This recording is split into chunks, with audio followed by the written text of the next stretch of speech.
नमस्कार, जय हिंद दोस्तों। मैं भावेश सोलंकी, आप सबका मेरे चैनल पे स्वागत है। इलेक्शंस खत्म हो गए, रिजल्ट्स आ गए, लेकिन असली सवाल है इसके बाद क्या।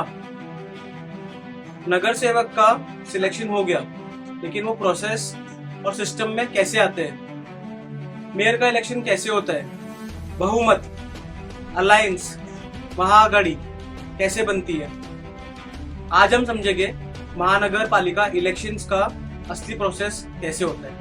पहला स्टेप होता है result declaration. Election commission of India result declare करता है। हर एक वार्ड से एक नगर सेवक जीत कर आता है। एक नगर सेवक जीत कर आना मतलब एक सीट, एक वार्ड से एक सीट। यहीं से शुरू होता है असली नंबर्स का गेम। दूसरा स्टेप है शपथ विधि।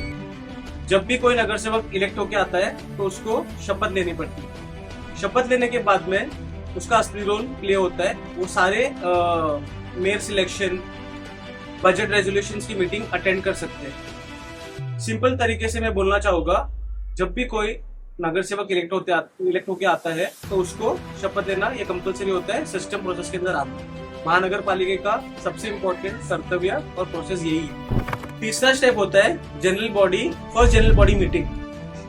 First general body meeting attend करने के लिए पहली बात तो सीट्स कैलकुलेट होती है, बहुमत कैलकुलेट होता है, मेयर एंड डेप्यूटी मेयर का इलेक्शन होता है। बहुमत कैलकुलेट करने के लिए एक सिंपल फॉर्मूला है, total seats divided by 2 + 1। Example 100 seat है, डिवाइडेड बाय 2 50 + 1 51 सीट्स होनी चाहिए।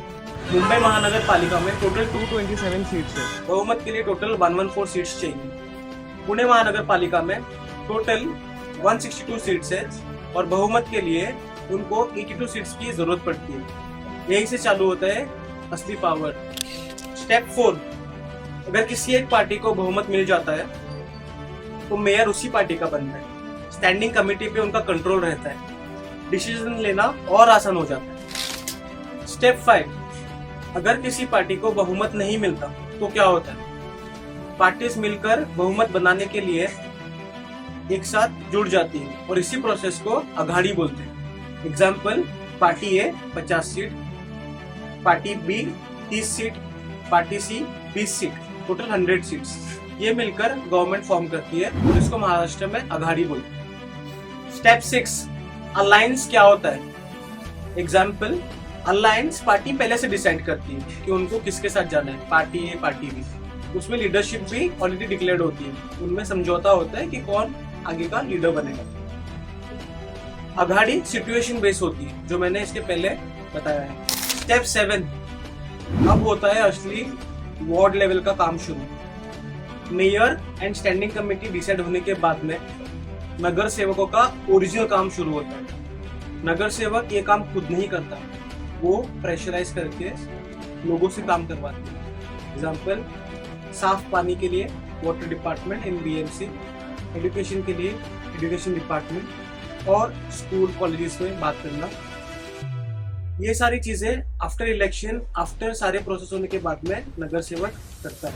फाइनली मैं एक सच बताना चाहूंगा और एक मिथ को बर्स्ट करना चाहूंगा। नगर सेवक के पास डायरेक्ट फंड्स नहीं होते, वो टेंडर पास भी खुद नहीं कर सकते। नगर सेवक हमारे रिप्रेजेंटेटिव हैं, उनका असली काम स्पीचेस से नहीं सीट से देखा जाता है। इस पार्टी के पास सबसे ज्यादा सीट्स होती है, वही असली पावर में आता है।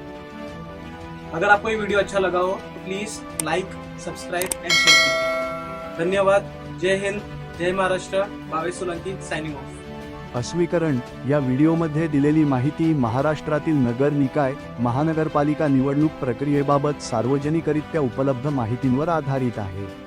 ही सामग्री पूर्णतः शैक्षणिक व जनजागृतीच्या उद्देशाने तयार करण्यात आली असून कोणत्याही राजकीय पक्ष, नेता किंवा विचारधारेचे समर्थन, विरोध किंवा प्रचार करण्याचा हेतू नाही।